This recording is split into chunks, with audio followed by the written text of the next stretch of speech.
At my wedding, my mother introduced my sister to the photographer. She's the one you'll want most pictures of. She's photogenic, unlike the bride. My sister posed, make sure you get my good side.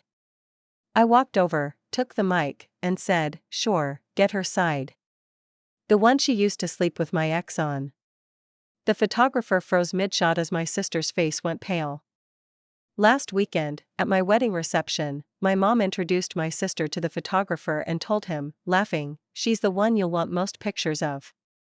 She's photogenic, unlike the bride.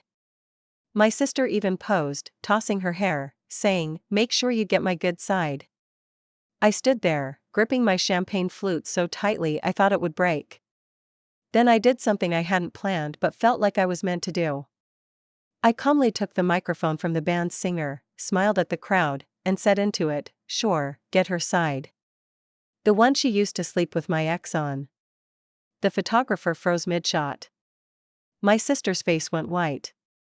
The entire courtyard went silent. And that's how my marriage ended before the cake was even cut. Now that I've had a few days to breathe, I wanted to tell the full story. My name's Meredith. I'm 32, grew up in Charleston, South Carolina, and until last week, I thought I'd managed to avoid becoming the kind of sad cautionary tale you hear about at family holidays. Turns out, no one is immune. Growing up, my younger sister Veronica was always the star. Even as kids, she had this brightness to her that pulled everyone in, while I was more reserved. Our mother, Patricia, adored her for it. She encouraged it. If Veronica wanted something, she usually got it.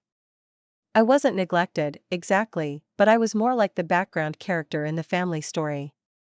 And after years of being quietly overlooked, you either make peace with it or you get bitter. I thought I'd made peace with it.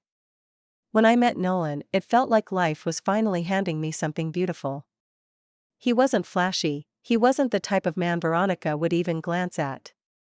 He was reliable, funny in a quiet way, and we connected on a deeper level I hadn't really believed existed for me. We dated for 2 years. Nolan proposed on a humid spring evening under the oak trees at White Point Garden. It was classic Charleston romance, the kind you see in brochures, and I said yes without hesitation. Wedding planning brought out the worst in everyone, though. My mom and sister treated it like it was their event. Veronica pushed herself into every part of it, from the flower arrangements to the guest list. My mom kept telling everyone, Veronica should have been the wedding planner. She's got such a good eye. I let a lot slide. I told myself, it's just their way. It's not worth ruining my day over. Then, about a month before the wedding, little things started bothering me more than they should have. Nolan got cagey with his phone. He spent more late nights at work meetings. My gut told me something was wrong, but I didn't want to be the crazy fiancé who caused drama. One night, Nolan left his phone on the coffee table and went out back to call his dad. It buzzed. A text from someone saved as V. My stomach dropped. Wish I could be curled up with you right now. Miss you already. My hand shook so bad I nearly dropped the phone. I didn't confront him that night. I didn't even cry. I sat on the couch, hands folded, staring into space.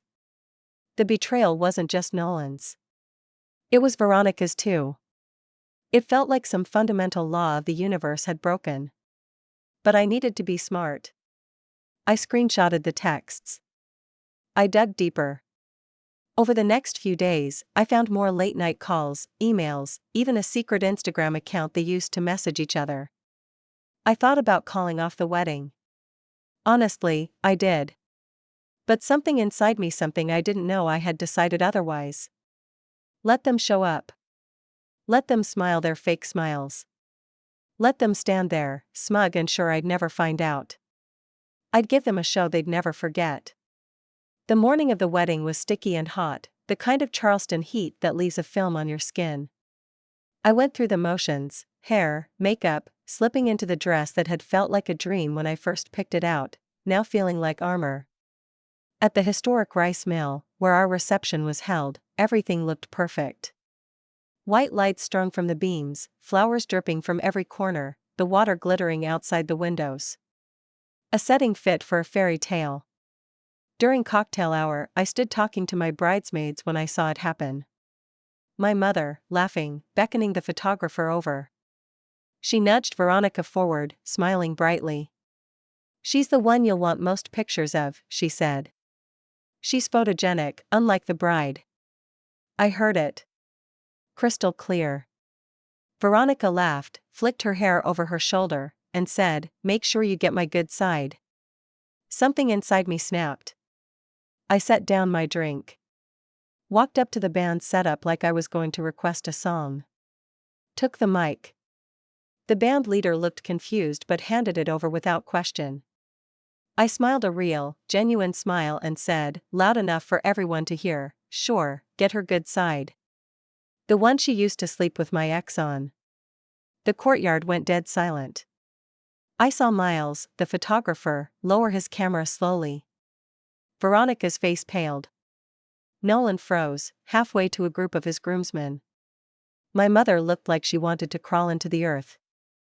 I handed the microphone back to the band leader, turned on my heel, and walked out through the open courtyard doors into the night. I heard gasps. I heard my mother calling after me. I didn't stop. My keys were already in my hand. I didn't have a bag, didn't have a plan. Just my car keys and a need to get away before anyone could catch up to me. The humid Charleston night wrapped around me as I slid into the driver's seat and turned the ignition. I pulled out of the lot, leaving the soft sounds of chaos fading behind me, raised voices, stunned murmurs, the band awkwardly starting to play again as if pretending nothing had happened would undo it. I drove without knowing where I was going. Hands shaking so hard I had to pull over about 10 minutes later in a nearly empty gas station off King Street. I sat there, engine idling, trying to breathe. My phone vibrated on the passenger seat like it was possessed. First came the calls from my mother. Then Veronica. Then Nolan. Then back to my mother, alternating between calls and long, furious texts. "How could you do this to your own family? Meredith, we need to talk about this like adults. I don't know what lies you've convinced yourself of, but you're being cruel. Lies. Lies. Lies." Every message felt like another slap. The kind I'd been enduring quietly for years without even realizing it. I switched the phone to silent and tossed it into the glove compartment. I wasn't interested in hearing another round of gaslighting. Instead, I sat there in my wedding dress for a long time, watching people come and go. Teenagers buying sodas. A couple arguing quietly by the pumps. A man in a work uniform scratching off a lottery ticket by the trash cans. Life kept moving around me, indifferent to the small apocalypse happening inside my chest. Eventually, sometime after midnight, I drove to a cheap motel out near Mount Pleasant. Paid cash. Checked in without making eye contact with the bored night clerk. In the room, I finally peeled the dress off. It fell to the floor in a crumpled heap. I stood there in my slip, looking at myself in the mirror. Hair falling out of its updo. Makeup smudged. Eyes hollow. I looked like a ghost. I got into the stiff, scratchy bed without even pulling down the covers. I stared at the popcorn ceiling, trying to figure out how the heck my life had gotten to this point. I didn't sleep. The next morning, my phone had blown up even more. Voicemails from Patricia, each more frantic than the last. "You're overreacting. You can't undo what's been done. You need to move on. Family is everything, Meredith. Don't throw us away over a misunderstanding." A misunderstanding. As if finding out your fiancé was sleeping with your sister was just a little hoopsie you could laugh off over brunch. There was a message from Nolan too, voice trembling. "I made a mistake, okay?" I was confused. It didn't mean anything. "I love you. I still want to marry you." And then Veronica, sobbing into the phone, "Please, Mare. Please don't do this. I didn't mean for it to happen. I was drunk, it was stupid, it's not what you think." Except it was exactly what I thought. Because this wasn't just about Nolan. Or even about Veronica. This was about every moment I'd been expected to swallow hurt and smile anyway. Every time I was told I wasn't the pretty one, or the special one, but that I should be grateful to stand next to someone who was. And for once, I wasn't going to swallow it. I stayed at the motel for 2 nights. It was grimy, depressing, and exactly what I needed. I didn't answer my phone. I didn't check social media, though I could only imagine what kind of wildfire the news was causing among our guests. I thought about what came next. There would be paperwork. Lawyers. Embarrassment. People would gossip. Some would paint me as the villain. Some would pity me.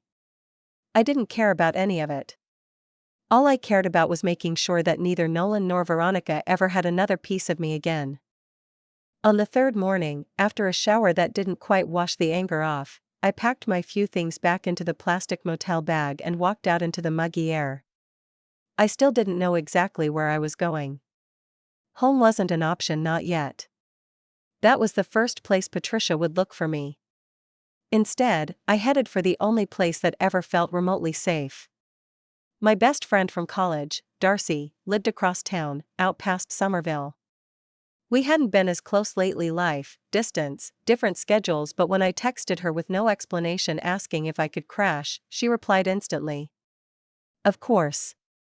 Come over. I'll make coffee. When I got to Darcy's house, she opened the door and just wrapped me in a hug. No questions. No judgment. I stood there in her entryway, still slightly damp from the sticky heat, and let myself break down for the first time. Ugly, heaving sobs. The kind you can't hold back. The kind that feel like they'll tear you in half. Darcy held on to me through all of it. When I could finally breathe again, we sat at her kitchen table, drinking coffee that tasted too strong and too bitter.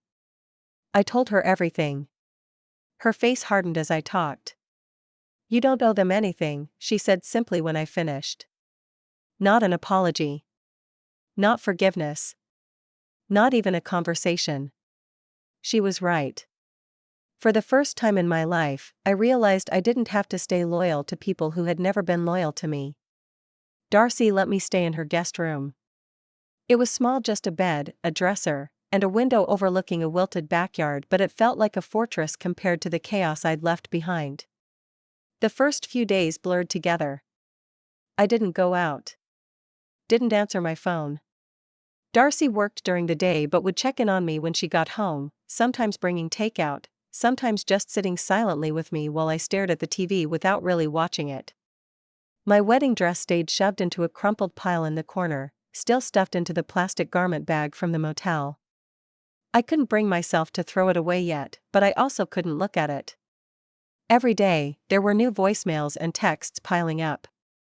My mother was relentless. At first, it was outrage accusations about embarrassing the family, about humiliating her in front of all her friends. Then it shifted to guilt. You're breaking your mother's heart, Meredith. You know Veronica has always been fragile. She didn't mean to hurt you. We need to talk. Family fixes things. Family didn't fix things. Family caused them. Nolan tried too, though not as hard. A few half-hearted calls. A couple of desperate texts. At one point he even texted a photo of the engagement ring, with a pathetic caption, "We can still have what we planned. Please don't throw it away." I didn't reply. I didn't need to. The morning after that text, I finally called a lawyer. The law firm was a plain building downtown, tucked between a sandwich shop and a dry cleaner. I sat in the stiff leather chair across from a woman named Eleanor Hartwell, who listened to my story without blinking. When I finished, she nodded once and said, "You have every right to annul this marriage on grounds of fraud. It'll be quick. Clean. Their feelings about it don't matter." Hearing it laid out so plainly, like a simple business transaction, made it easier somehow. The paperwork was filed that afternoon. There would be no marriage certificates mailed to my address. No legal union to untangle later. It would be like it never happened at all. I left Eleanor's office feeling lighter than I had in weeks. Of course, Patricia didn't take the news quietly. 2 days after I filed, she showed up at Darcy's house. Darcy was at work, and I was home alone, sitting on the porch swing with a mug of coffee, when I saw Patricia's SUV crawl up the driveway. I didn't get up. She climbed out, dressed too nicely for a casual visit, makeup perfect despite the heat. She looked around like she was inspecting the place, nose wrinkling slightly, before walking toward me. I sipped my coffee. "Meredith," she said, voice tight with the effort of staying calm. "We need to talk." "No," I said simply. Her mouth tightened. She sat down stiffly in the other chair, uninvited. "You're acting irrationally. This isn't how family handles things." I stared at her over the rim of my mug. "I know exactly how family handles things," I said. "That's why I'm done." Patricia pressed her hands together, knuckles whitening. "Your sister is devastated," she said. "She's not eating. She's been crying for days. You're hurting everyone with this, including yourself." The audacity of it almost made me laugh. "I'm not the one who slept with my sister's fiancé," I said. Her eyes flashed. There it was, the real Patricia, just under the surface. "It was a mistake," she hissed. "You don't destroy your life over one mistake." "No," I said. "But sometimes you destroy a life that was already poisoned." She stood up, anger radiating off her in waves. "If you go through with this," she said, "don't expect to be welcomed back." I shrugged. I wasn't really welcome to begin with. She didn't have a comeback to that. She turned on her heel and stormed back to her SUV, slamming the door hard enough to make the swing chains rattle. I watched her drive away without feeling a thing. Later that night, Darcy found me still sitting on the porch, the coffee cold and forgotten in my lap. "You good?" she asked softly, leaning in the doorway. "I think so," I said. It was the first time I'd said it and actually meant it. The days stretched on. I started job hunting, half-heartedly at first. My position at the publishing house in Charleston was obviously not an option anymore, not after the wedding mess had turned me into an unwilling small-town celebrity. Everywhere I went, it felt like people were watching, whispering. "There's the one who dumped her wedding in the middle of the reception." Charleston felt too small. Too heavy. I needed out. One night, over cheap takeout and a couple of glasses of wine, Darcy brought it up. "You ever think about just starting fresh somewhere?" she asked, poking at her low mane. I laughed. "Every day." "Then do it," she said simply. "There's nothing keeping you here." "Not anymore." She was right. And for the first time, I let myself think about it seriously. Once the idea of leaving Charleston took root in my mind, I couldn't shake it. At first, it felt ridiculous. Charleston was home, or at least, it had been. But every corner of the city now felt haunted. The coffee shop where Nolan and I had our first date. The boutique where I'd found my wedding dress. The park bench where Veronica had once joked that she'd be my maid of honor, as if she wasn't already planning to be the center of attention. The memories felt sour now. Heavy. I started making lists on Darcy's kitchen counter in a cheap spiral notebook. Places I might want to live. Cities big enough that I could disappear into the noise for a while. Jobs I could realistically get with my editing experience. Apartments cheap enough that I wouldn't have to dip into my meager savings too much. Darcy caught me one afternoon, bent over the counter, chewing on a pen cap while I stared at a map of the Southeast. "You thinking Asheville?" she asked. I nodded. "Maybe. I always liked it up there. Cooler air. Mountains. Artsier. Better bookstores," she grinned. "Fewer people who know my entire personal history," I said, and we both laughed. It wasn't a full plan yet, but it was something. And that felt monumental. Just as I started to breathe again, like life was beginning to tilt towards something bearable, Veronica found a way to claw her way back into it. It started with a letter. Not an email. Not a text. An actual handwritten letter slid under Darcy's front door while we were out grocery shopping.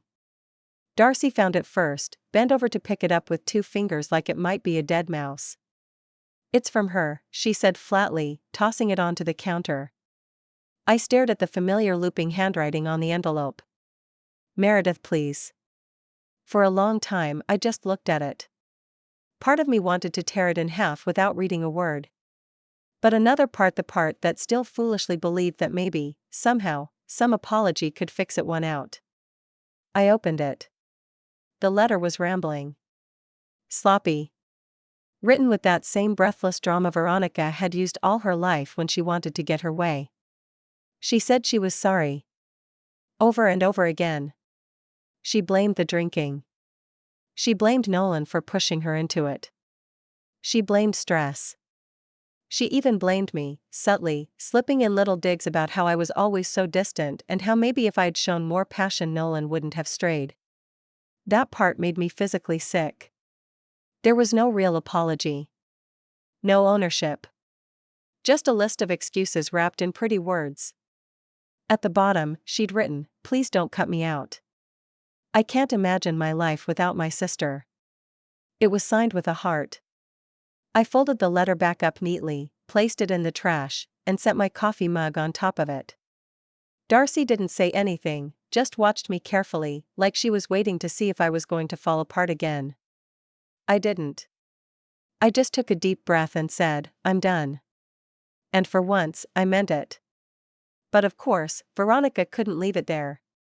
The next day, she showed up in person. I heard the knock first, loud, desperate. Darcy was already grabbing her keys, getting ready to leave for work, when I froze at the sound. "You want me to stay?" she asked, half turning. I shook my head. "I'll handle it." She hesitated but nodded and slipped out the back door. When I opened the front door, Veronica was standing there on the porch, her makeup smeared, eyes red from crying. It was like looking at a stranger wearing my sister's face. "Meredith," she gasped, trying to step toward me. I stayed planted in the doorway. "You have to listen," she begged. "Please, just listen." I didn't say anything. Just waited. She launched into it immediately, her voice high and frantic. "It didn't mean anything," she said. "It was just stupid. A mistake. Nolan, he said things, he made me feel." She cut herself off, seeing the look on my face. "You don't get to blame Nolan," I said, voice flat. "You're not a child, Veronica. You made your choices." Tears spilled down her cheeks. "I miss you," she whispered. "You're my sister." "No," I said quietly. "You stopped being my sister the second you chose him over me." She crumpled at that, like someone had hit her. "I need you," she sobbed. "I can't lose you." I leaned against the doorframe, feeling strangely detached, like I was watching this happen to someone else. "You lost me," I said. "You just didn't notice until now." For a second, she just stood there, trembling, mascara running down her face. Then, without another word, she turned and walked down the porch steps. I closed the door behind her and locked it. After that, it got quieter. The calls slowed down. The texts dwindled. I imagined Patricia at home, raging about my stubbornness. I imagined Veronica trying to spin the story in a way that made her the victim. I didn't care anymore. Charleston felt heavier with each passing day. Every time I went out to the grocery store, the gas station, the coffee shop, I felt eyes on me. Whispers.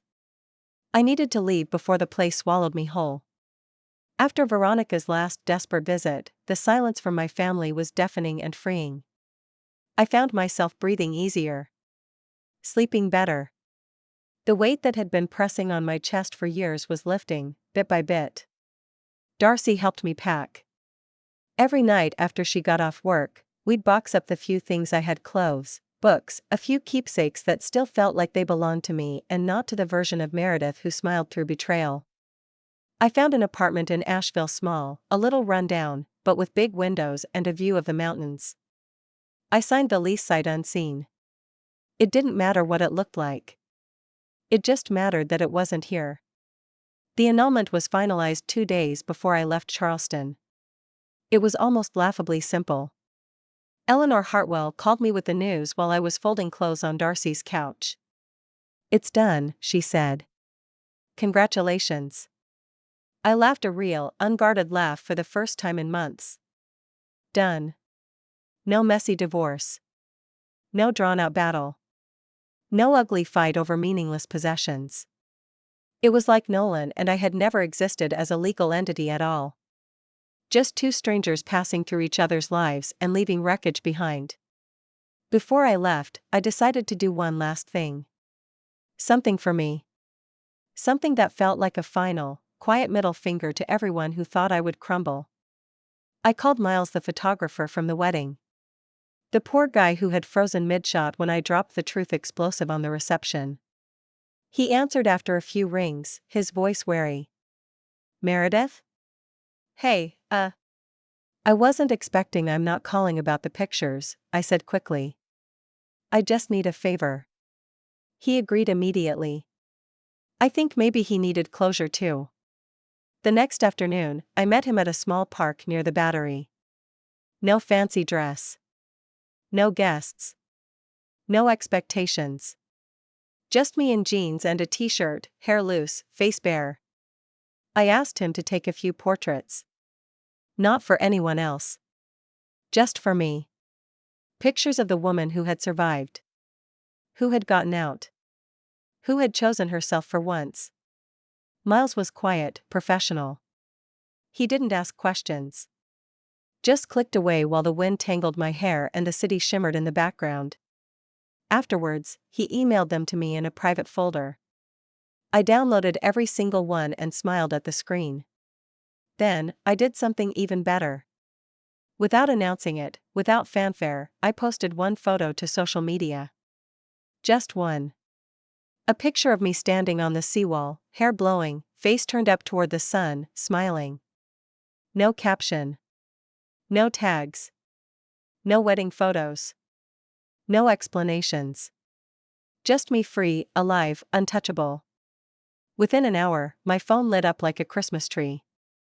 Old friends. Coworkers. Distant relatives. Even people from high school I barely remembered. "You look incredible. So happy for you. You're glowing." Even better, I knew exactly who else would see it. Patricia. Veronica. Nolan. They would see it and truly know that I wasn't broken. I wasn't sitting at home sobbing into my wedding album. I wasn't begging for forgiveness. I was moving on, and they weren't invited. The morning I left Charleston, I didn't tell anyone except Darcy. I packed my car at dawn, slipping through the quiet streets while the city still slept. The air smelled like salt and summer rain. I didn't cry. I didn't look back. As I crossed the Cooper River Bridge, I rolled down the windows and let the wind whip through the car, carrying away the last scraps of the life I was leaving behind. Somewhere over the horizon, Asheville waited: new streets, new faces, new chances. A new Meredith. Not the dutiful daughter. Not the overlooked sister. Not the betrayed bride. Just a woman who had finally chosen herself. And it was enough. It was more than enough.